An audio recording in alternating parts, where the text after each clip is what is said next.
Hello my students, आप कैसे हैं? थोड़ा सा हम बिजी थे, व्यस्त थे। उस व्यस्तता में वीडियो के लिए समय नहीं निकाल पाए, इसके लिए सॉरी। देखिए, अपने इस चैनल पर आगे हम कंटिन्यू करते हैं।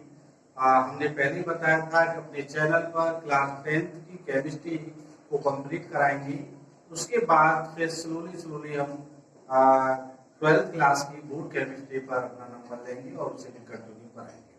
तो हमारा ये टारगेट है कि शायद आगे कोई ऐसा समय ना आए, कभी इमरजेंसी को छोड़कर कि चैनल पर हम पर डे वीडियो आप तक सेंड ना करें।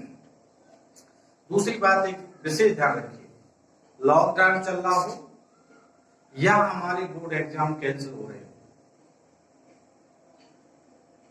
लेकिन इन सब चीज की तरफ ध्यान न दें और अपनी सब्जेक्ट में लगे रहें। ध्यान रखिए, जो बच्चा अपनी सब्जेक्ट में आज भी लग रहा होगा उसको प्रत्येक क्षेत्र में सफलता आज भी मिलेगी। टैलेंट कभी व्यर्थ नहीं जाता। ध्यान रखिए, हमारे अंदर का जो टैलेंट है वो कभी व्यर्थ नहीं जाता, यूजलेस नहीं होता। आप ये मत सोचिए कि हम लॉकडाउन चल रहा है, कोई नहीं पढ़ रहा और हम पढ़ेंगे तो हमें क्या नुकसान हो जाएगा, भाई हम बीमार हो जाएंगे। ये सब आपका जो सिस्टम है गलत है। यदि आप इस लॉकडाउन में अपना ड्यूटी नहीं निभा रहे, अपनी ड्यूटी नहीं कर रहे हैं, स्टूडेंट की ड्यूटी होती है कि अपने पढ़ाई से संबंधित मैटर को जारी रखना, कंटिन्यू रखना। हर व्यक्ति की अपनी अपनी ड्यूटी होती है। कोई चीज बंद है तो दूसरी राह देख रहा है, लेकिन अपने काम को कंटिन्यू कर रहा है, चाहे डायरेक्ट बेस में कर रहा हो या इनडायरेक्ट बेस में कंटिन्यू कर रहा है। और जो काम को इग्नोर कर रहा है उसका रिजल्ट बहुत ही बैड होगा। ध्यान रखिए, फ्यूचर कुछ नहीं कर पाएगा, चाहे स्टूडेंट हो या आम व्यक्ति हो। ये सिस्टम आज भी है और आने वाले समय में भी चलते रहेंगे, लेकिन हमें अपनी ड्यूटी नहीं छोड़नी चाहिए। ध्यान रखिए, सिलेबस एक वह सिस्टम है कि जो कि स्लोली स्लोली ही बहुत अच्छी तरह से होता है। मैं आपको एक एग्जांपल देता हूं इस वीडियो के माध्यम से कि एक व्यक्ति जा रहे थे और उनकी 4 शिष्य थे। उनमें से एक बहुत बुद्धिमान था और 3 अजीब टाइप के थे। तो गुरुजी ने सामने एक चारे का जो बाजरा होता है उसका झुका रखा हुआ था, बहुत बड़ा, बहुत सी जगह में रखा हुआ था। तो उन्होंने इशारा करके कहा कि भाई बेटे, इसको आपको क्या करना है, कूटना है, वो भी हाथ द्वारा कूटना है। तो 3 का माइंड चकरा गया, वाल्मीकि गुरुजी शायद पागल हो गए बुढ़ापे में। इसको हम कैसे कर सकते हैं, इसको इतना बोझा है, इतना बाजरा का ढेर लगा हुआ है, उसका जैसे बाजरा के पेड़ होते हैं उनका चुक्की लगी हुई है, उसको हम कैसे कर सकते हैं, कैसे हाथ से कूट सकते हैं। लेकिन एक ने कहा, सर गुरुजी अवश्य मैं करूंगा। बाद में उन्होंने समझा, बेटा तुमको ये जो चारा कूटना एक दिन में नहीं कूटना, आपको धीरे धीरे कूटना है, लेकिन सभी को खत्म करना है। बात यही है कि सिलेबस कितना भी लेंदी हो, आप सोचें कि उसे हम पेपर टाइम पर ही देखेंगे, एग्जाम टाइम पर ही देखेंगे, और उसे 2 महीने पहले देखेंगे तो फॉर्मेलिटी करेंगे। सिलेबस को अच्छी तरह से पढ़ना है तो शुरू से हमें लगना पड़ता है। तो आज देखिए, आप एसिड बेस साल्ट की सीक्वेंस में स्टार्ट करते बेटा, आपका थोड़ा समय लिया और वीडियो स्टार्ट करते आगे सिलेबस से रिलेटेड। स्ट्रॉन्ग एसिड, ये मैंने एक चार्ट बता दिया था कि यदि रिलेटिव डेफिनेशन देखनी है कि जो कंप्लीटली डिसोसिएट हो जाते हैं उसे हम स्ट्रॉन्ग एसिड कहते हैं, और जो कंप्लीट डिसोसिएट नहीं होते हैं उनको हम वीक एसिड कहते हैं। आप एक बात और याद रखिए, कैसे आइडेंटिफाई करेंगे कि स्ट्रॉन्ग एसिड और ये वीक एसिड है। मोस्टली आपके इनऑर्गेनिक एसिड और मिनरल एसिड, इनऑर्गेनिक एसिड और मिनरल एसिड ये क्या होते हैं, स्ट्रॉन्ग एसिड होते हैं। और जितने भी ऑर्गेनिक हैं एसिड वो क्या होते हैं, वीक एसिड होते हैं। मेरी बात ध्यान देना, इनऑर्गेनिक एसिड जितने भी हैं वो सभी स्ट्रॉन्ग एसिड होते हैं और आपके जो ऑर्गेनिक एसिड हैं वो सभी वीक एसिड होते हैं।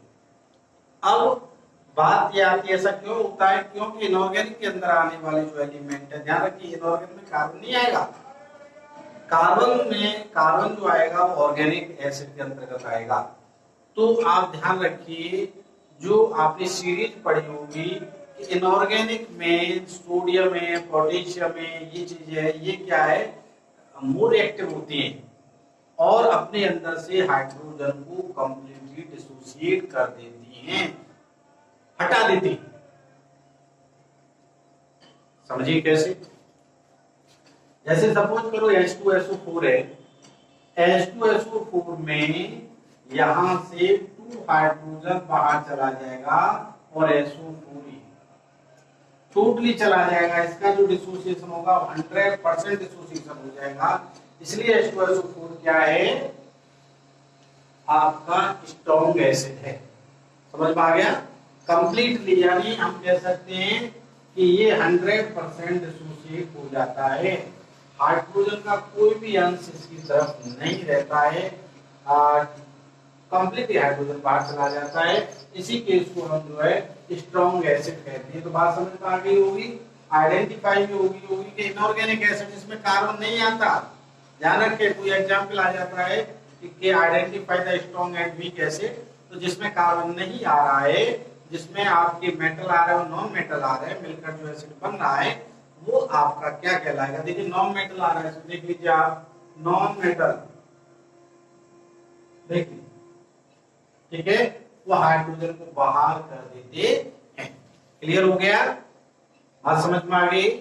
ये प्रोसीजर होता है स्ट्रॉन्ग का। और वीक का आप देखें, वीक में देखिए वीक में कार्बन आ रहे हैं, ये वीक क्या करते हैं कि कंप्लीटली हाइड्रोजन को डिसोसिएट नहीं करते हैं। CH3COH है, ये H पॉजिटिव CH3CO नेगेटिव, लेकिन आपको ये पता होना चाहिए कार्बन इसको खींच लेता है अपनी तरफ थोड़ा सा, तो मान लीजिए 0.9 इस तरह से होता है, 100% नहीं होता, ये ओनली 90% के अबव होता है, इसीलिए क्या है वीक एसिड है। अंतर आ गया होगा, आप डिफरेंस कर सकते हैं स्ट्रॉन्ग एंड वीक एसिड में, देख लीजिए आप अच्छी तरह से। और नाम भी मैं बता देता हूँ, नाम देखना चाहे आपके फार्मूला HNO3 H2SO4 ये किंग ऑफ एसिड होता है, sulphuric acid. HNO3 nitric acid होता है, HNO3 क्या होता है नाइट्रिक एसिड। H3PO4 ये आर्थोफॉस्फोरिक एसिड है, आर्थोफॉस्फोरिक एसिड। HCl हाइड्रोक्लोरिक एसिड है, HBr हाइड्रोजन ब्रोमाइड है, HI हाइड्रोजन आयोडाइड है। क्लियर हो गया। ऑर्गेनिक एसिड में IUPAC पढ़ाएंगे, आगे आएंगे। ये फॉर्मिक एसिड है, कॉमन नेम, ये विनेगर भी कहते हैं, या एसिटिक एसिड है, ये ऑक्सैलिक एसिड है, और ये आपका बाइकार्बोनेट है। तो आप देख सकते हैं बाइकार्बोनिक अम्ल है, तो इस तरह से आप देख सकते हैं procedure strong and weak acid. देखिए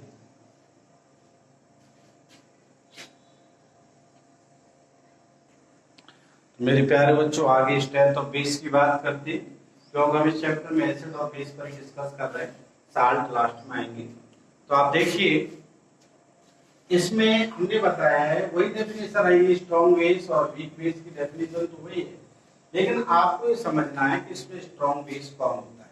तो रिएक्टिविटी सीरीज यही काम आ रही है, ध्यान रखिए बहुत इंपॉर्टेंट है रिएक्टिविटी सीरीज कि हाई रिएक्टिव जो एलिमेंट होते हैं जैसे कि Na है, K है, C है, Mg है, ये जो आते हैं ये अपने आप में हाई रिएक्टिव होते हैं और मोस्टली OH आयंस को 100% एसोसिएट कर देते हैं। जो हाई रिएक्टिव होगा तो जाहिर सी बात है स्ट्रॉन्ग होगा, बलवान होगा, वो बाहर निकाल देगा चीज को पूरी तरह से कंप्लीटली। लेकिन इसमें ये आयंस हैं, आयंस ऑलरेडी इसको अट्रैक्ट करेंगे, यानी कुछ पार्ट OH का रहेगा, तो ये वीक बेस इसलिए कहलाएगा। और ये जो है आपका स्ट्रॉन्ग बेस कहलाएगा।